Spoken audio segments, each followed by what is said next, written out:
There's clear documentation of pancreatitis and many other ailments, back pains that are inexplicable, that have no clear cause. This raises the question of whether this is some version of factitious disorder imposed on another, otherwise previously known as Munchausen's by proxy syndrome. Tylee suffered horrible physical pain her whole life.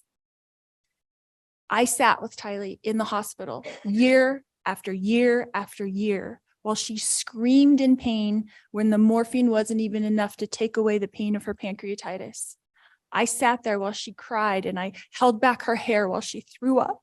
And I am the only person on this earth who knows how much Tylee suffered in her life. She had pain every single day. She never felt good. Her body did not work right. And I don't know if that was from complications from me dying while she was being born or something else, but she had a very difficult life.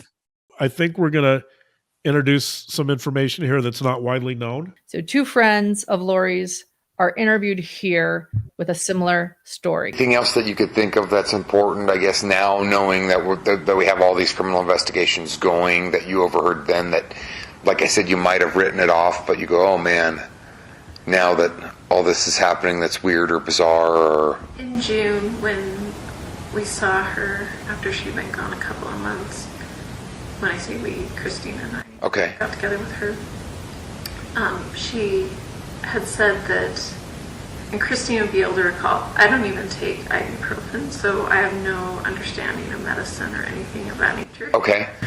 But there was some sort of, I think it was a medicine of some sort, and I don't know if it was something Charles took or if it's something that maybe was another medication that JJ took. Okay. I know JJ took quite a bit of medicine. Yeah. It's different issues. But she had said that she had been putting whatever this was into, I think, a smoothie or some sort of drink for Charles when she was in Texas. Okay. In his last months. What's going on? The day that I was telling you about the last time I seen Lori, that I went out to visit with her, it wasn't just about her brother. I remember that she'd made a comment about crushing up some of her son's, what's it called? It sounded like both her husband and her son took it, and starts with X, I think. Give me 1 second. I have a brain. It's for Xanax. Xanax is what it was. Okay. Yeah, you know what? Oh, dear. Who? Sorry about that. Who told me that? I can't remember if it was. I think it was Nicole. You think Melanie? Yeah, no, Nicole said, hey, yeah, because she said, I was there. She said, Christina and I were there. So she'd said, okay. And that was, she couldn't remember the medication, but she said that she told both of you guys. And that was when they were back in Texas, right? Yes. So when I went back over, I just said, look, I don't know what's going on with you, but anyway, my one thing was the way that her brother had talked, but realizing also she'd made a comment about putting some Xanax in his drink mix, like his protein milk shake or something that he was taking. Okay. And so I said, Lori, are you serious? Did you actually do that? She's like, well, I could only put maybe 1 or 2 in because it's obvious, but he's so hyper and so on top of me. And she's like, I was just being a smart aleck and it's really not a big deal. And he takes it all the time anyway. And gotcha. Kind of thing. Okay. So I don't know because she kind of backpedaled on it if he really did take it too. I don't know. But it sounded like both he and JJ took Xanax. Okay. Good. That's perfect. I was trying to. I forgot to follow up with you on that. Yeah. So that was all I could remember from that. Surprised I didn't that day, but not a problem. I remembered a couple hours after you left. Yeah, I just happened upon your doorstep, and it was random and out of the blue, so not a problem. But I appreciate you calling and following up with me. So, according to 2 friends, Nicole and Christina, Lori would drug Charles Vallow's smoothies with Xanax. The reason we're starting with this particular example is because it's proof. This is definitive proof. I know in the second interview, she said that Lori sort of backtracked on that, but Yeah, Christina said, well, she was like, it's not a big deal, just one or two. right. But let's dig into this for a second. Like, it is a big deal. It is a big deal because Lori is introducing a controlled substance without consent and unknowingly into Charles' drinks. That, by any statute, is a crime. It's not only a crime, it's a felony. In most states, it's punishable by up to 5 years in prison. So why is this important? Because two people are saying that she's doing this. Lori doesn't see it as a big deal because Lori wants to control his behavior. Whatever her justification is, it doesn't matter. This is criminal behavior. She's introducing a controlled substance, let's call it poison, because Charles doesn't know he's taking these drinks. She's essentially poisoning Charles.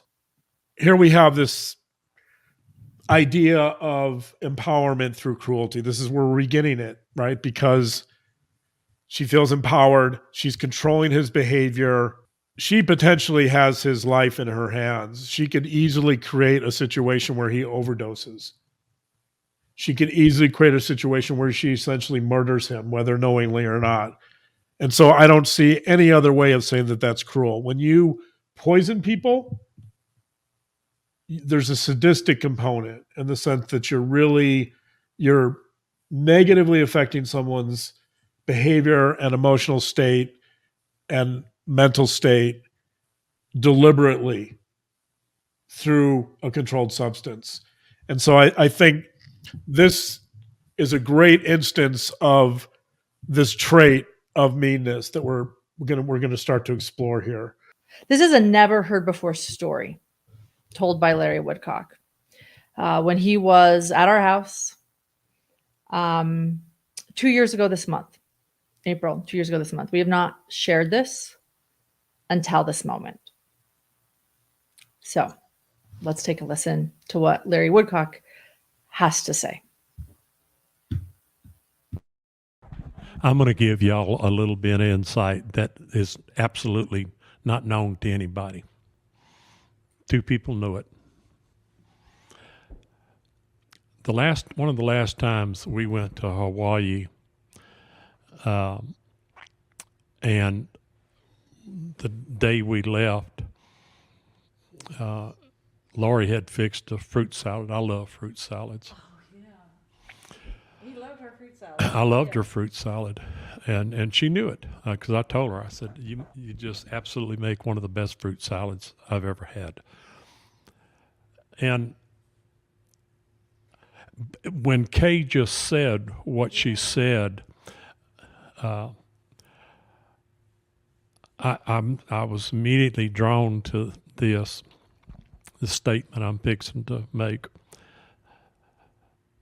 When we left Hawaii that morning or that evening, we boarded the plane. Plane took off, and about halfway through the trip, I woke up and I told Kay I'm dying. Now, I've had enough people die in front of me, die in my arms, around me that's died.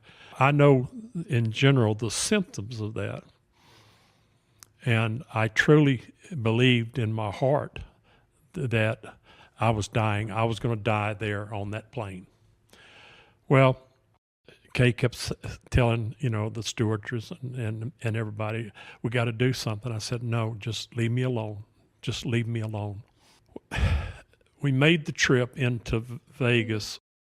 As we were walking down the corridor to get our luggage and the people mover, on the escalator, I just got so sick, and I honestly, in my heart, I thought I was going to die right there, and then I started throwing up.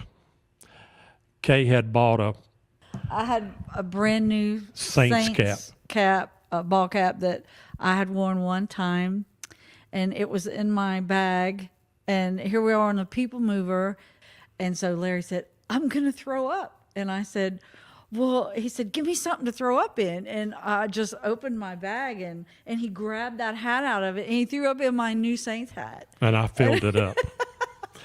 And then when we got all the people moving, then we just threw it away. But anyway. But I'm wondering, and I've wondered this since it happened to us, because you and I talked about it. And I even asked Kay one time, I said, do you think she was trying to kill me?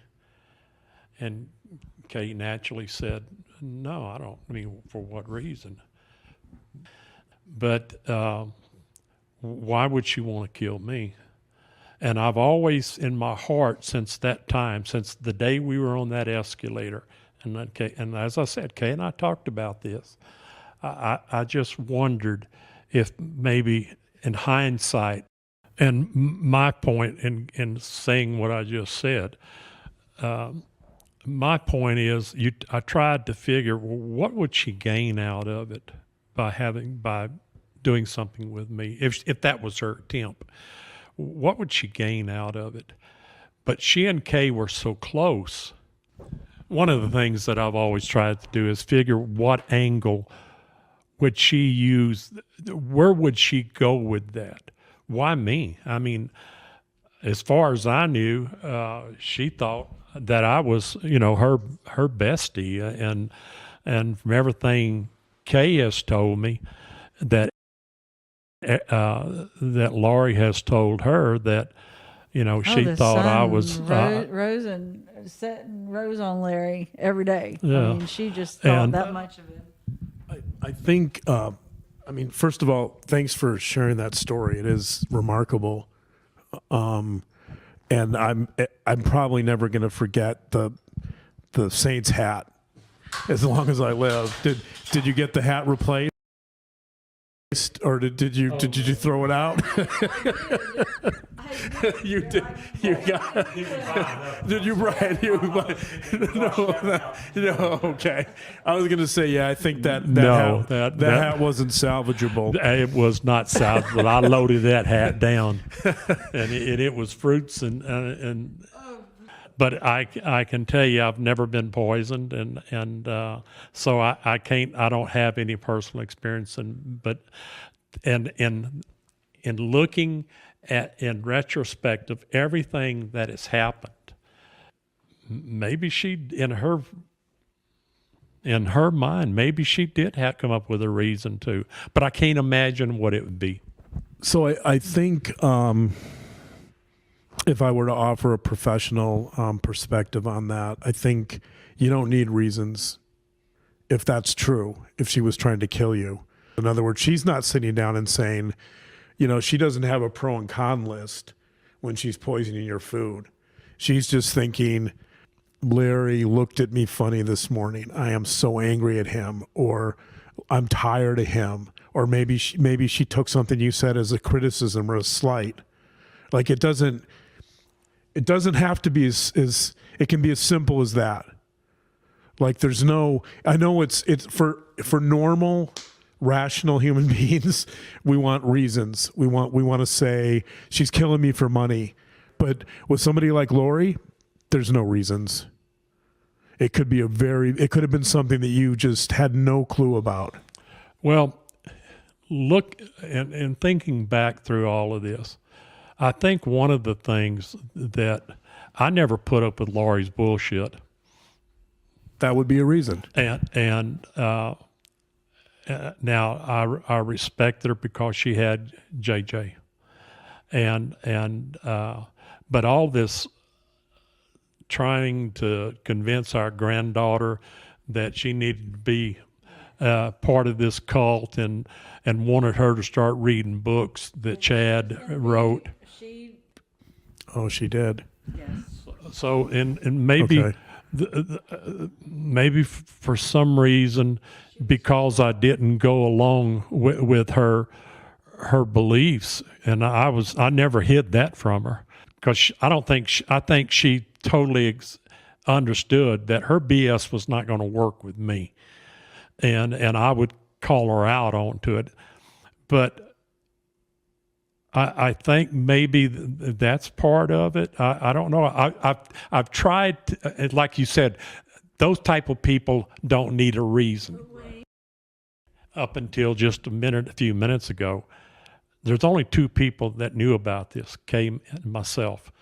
And I will, without a doubt, still in my heart believe that there was something trying to be committed, because I've been sick. I know what it is to be sick. I know what it is to be afraid.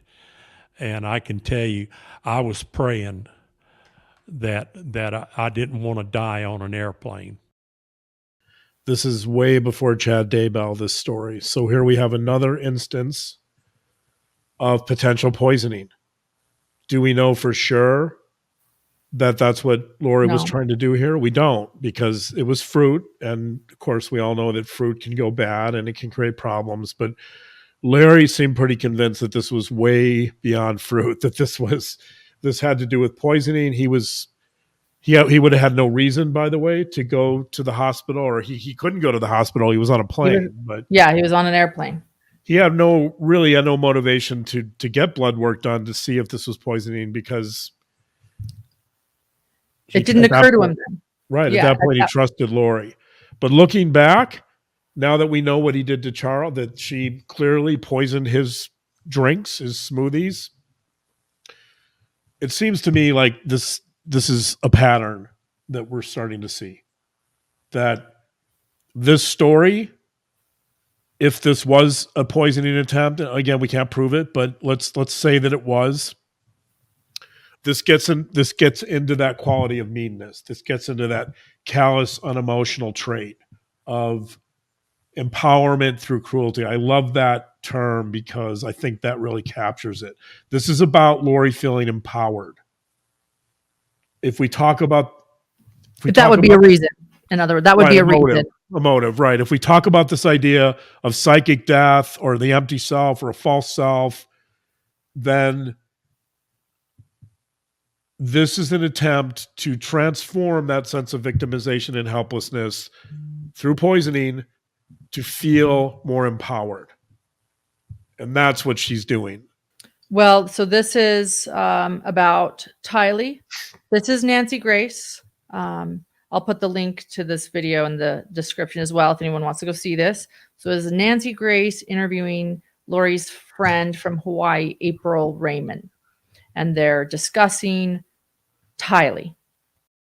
We had a lot of health issues, and they could never really get to the bottom of them. What kind of health problems that the doctors couldn't figure out? Tylee was always sick, and she would be in her room resting or sleeping or recovering or just getting back from the doctor. When she was younger, they told me that she had had several surgeries to try to figure out what was wrong and to try to fix things, and it never accomplished anything. Was Lori Vallow primarily involved in Tylee's treatments?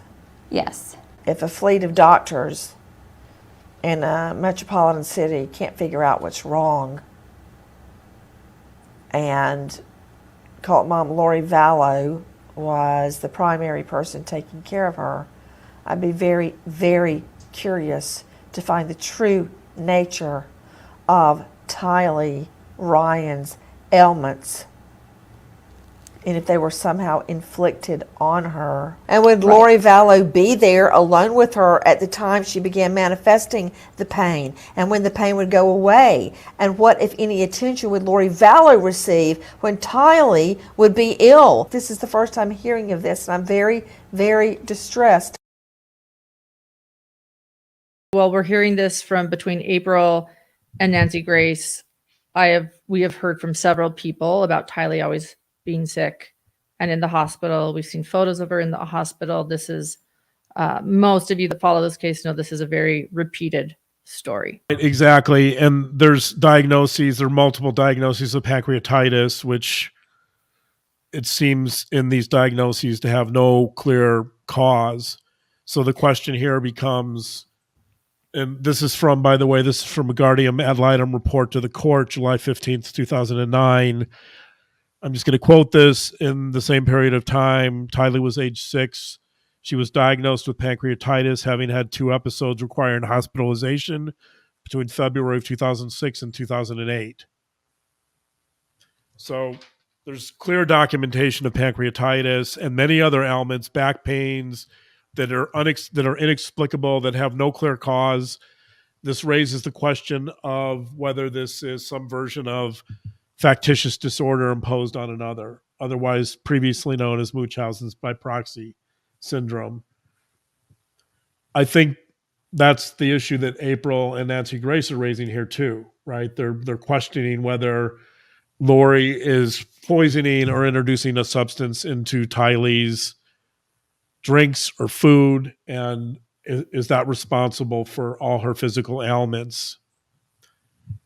My short answer to that is we don't know for sure, but again, we're looking at, here we go. Larry Woodcock almost dies from what he believes is poisoning. We know for sure that she's introducing controlled substances into Charles' drinks. We have inexplicable reasons for Tylee's illnesses, right? You have all of these elements are coming together. And let me add one more, a testimony of JJ's last babysitter in Rexburg, who she said that Lori told her that she could give JJ Benadryl to help him sleep. Yeah, and this is from an affidavit written by filed in the courts by Cheryl Wheeler. I'm just going to do a quick quote on this. There's a couple things in this affidavit I want to point out. One is a quote from one of her sons. I'm not going to mention the name of her son because Cheryl has gone to great lengths to try to protect the identity and privacy of her kids. But here's a quote from one of Cheryl's kids. He was, I believe, around 12 years old at the time. He says, quote, Lori gave us all kinds of those green Advil / NyQuil and Lunesta pills so we could go to bed early. They practically shoved it down our throat. Also in that affidavit, she talks about that there is a diagnosis in one of the health reports of one of the Vallow children. I'm not going to mention name again here, but there's an actual diagnosis in a chart pertaining to this particular situation that Cheryl says, the quote, the quoting states that the application indicates Munchausen syndrome by proxy.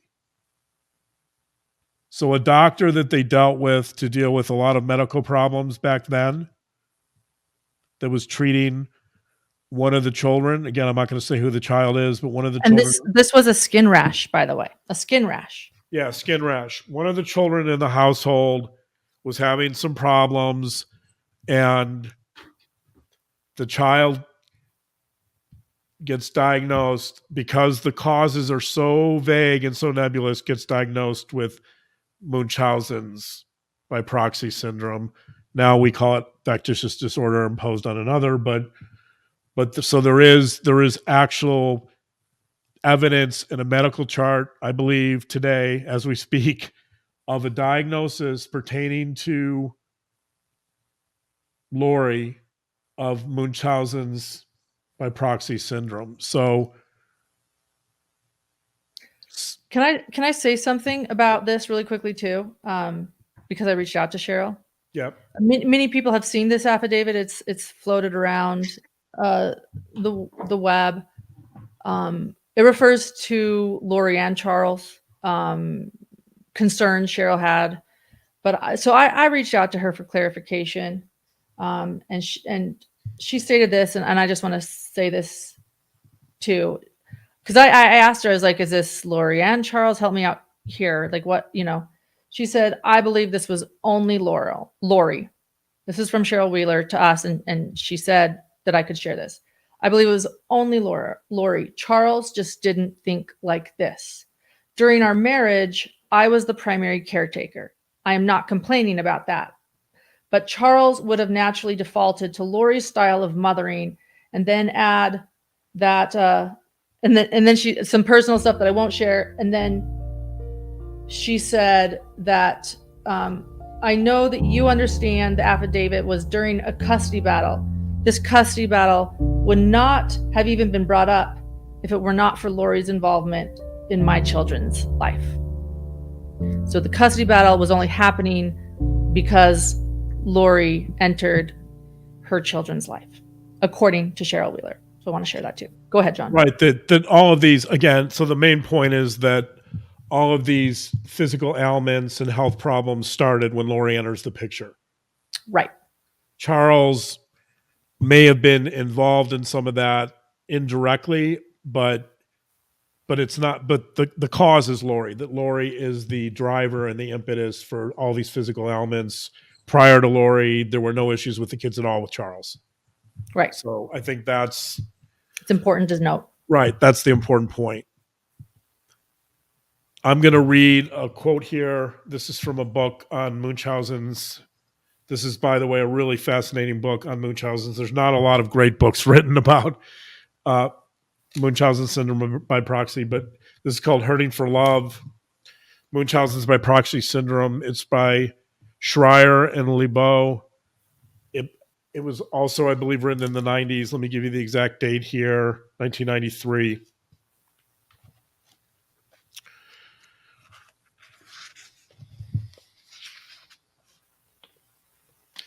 Here's what they say about Munchausen's by proxy syndrome.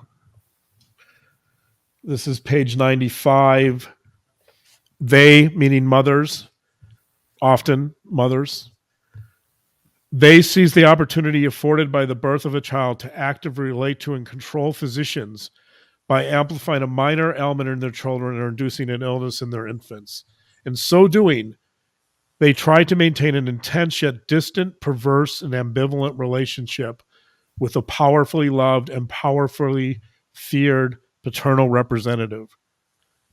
As we will demonstrate, the physician comes to represent a second chance at a longed-for relationship with the father. But the fear of yet another abandonment is equally, if not more, powerful. What these case studies suggest is that the good Munchausen's by proxy syndrome mother is a masquerade of mothering that springs from childhood roots that were quietly traumatic, include a profound absence of recognition of the child who will become a Munchausen's by proxy syndrome mother. Many of these young girls, so she's referring to before their mothers. Okay. Many of these young girls feel neglected and desperate for approval and recognition. So their argument, the author's argument, is that Munchausen's is a function of, interestingly enough, the desire for paternal love. No doubt Lori had a lot of conflict with her father. And so it's interesting that there is that element, or at least in the case studies that they evaluate, they believe there's that element. And the main payoff is attention and recognition, but specifically the attention and recognition of the father. So I think you have, and also previous neglect, trauma, childhood trauma. So I think you have a lot of those elements in this particular case. The thing that I really started thinking about after reading that book, by the way, is this idea of triangulation. We talked about this with Murdoch, how I've talked about the family therapist Murray Bowen, who says that the basic unit in a family is a triangle. So when there's problems between two members in a family, often the third member will be brought in to diffuse the conflict, to take the heat down. And with Tylee, I think Tylee plays that role to a very large extent in this family, that Tylee's always brought in to diffuse conflicts between other people. That Tylee becomes this pawn of sorts. And I mean, it's sad, but I think there's this attempt by Lori to triangulate Tylee, who she's very conflicted about, by the way. Lori detests Joe Ryan.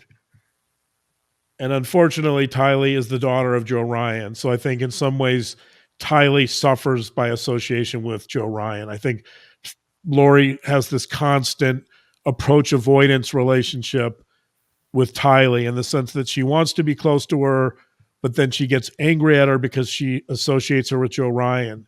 So I think that if there is Munchausen's in this particular case, or factitious disorder, it has something to do with that dynamic, that she feels a great deal of love and dependency towards Tylee, but she also wants to punish her because of her association with Joe Ryan. So I think the poisoning is an attempt to keep Tylee close because she's sick all the time and Tylee needs her. There's a dependency, but it's also an attempt to inflict harm on Tylee because she represents that association to Joe Ryan. So it's sort of this, I love you, but I'm going to punish you type relationship. And it's also, I think, applicable to her hospital stays. That I think there's this interesting dynamic that this book points out, that the physician gets triangulated. Mm-hmm. You know, I'd be really curious to know if there's a consistent physician who's treating Tylee that Lori is interested in or attracted to, right? That would make this even more fascinating, because now Lori is showing up with a physician who she can't really have a relationship with. She's married, but yet there's this fantasy of paternal love, that she gets to go to this physician, and it's sort of risk-free in the sense that she's around this physician all the time. I presume it would be a male in that case. She gets to be seen as this really good mother because she's always bringing her daughter in for attention. And yet, at the same time, she's inflicting suffering and pain on her daughter by poisoning her. And nobody can figure out what's going on, really. I mean, pancreatitis might be a valid diagnosis, but that's questionable. Or even, I mean, not just attention from a doctor, though, right? Attention from her family. Tylee's sick again. Tylee's in the hospital. Everyone knows. Lori's there, being a good mother. Charles is on his own, you know, taking care of JJ, or, you know, before or after Charles. You know, this, everybody knows where she is. People are coming to visit Tylee and Lori. She's getting that attention, that recognition. Right. Yeah. And so the main motivations, I think, for Munchausen's would be attention and recognition, and the poisoning component of that would be empowerment. That Lori has this secret sense of empowerment, that she's in control, that she is punishing Tylee. And I'm not saying that's conscious, by the way. I think the way she's punishing Tylee here is she knows she's potentially, and again, I don't know for sure if this is true, but she knows potentially that she's harming her and punishing her through medication or poison, whatever she's giving her. But she also knows that she's going to get a positive payoff from that, as you said, from attention. But she's in control of the situation. This is her drama. She's in control from start to finish, and that's an important piece of this too, I think. Right. Letter to the courts from Mary Vogel. This is from February 28th, 2008. And so people understand Mary Vogel was the ad litem. She took the place of Tom Ware. So Tom Ware, the ad litem of Tylee's, was released from the case, and Mary Vogel came in.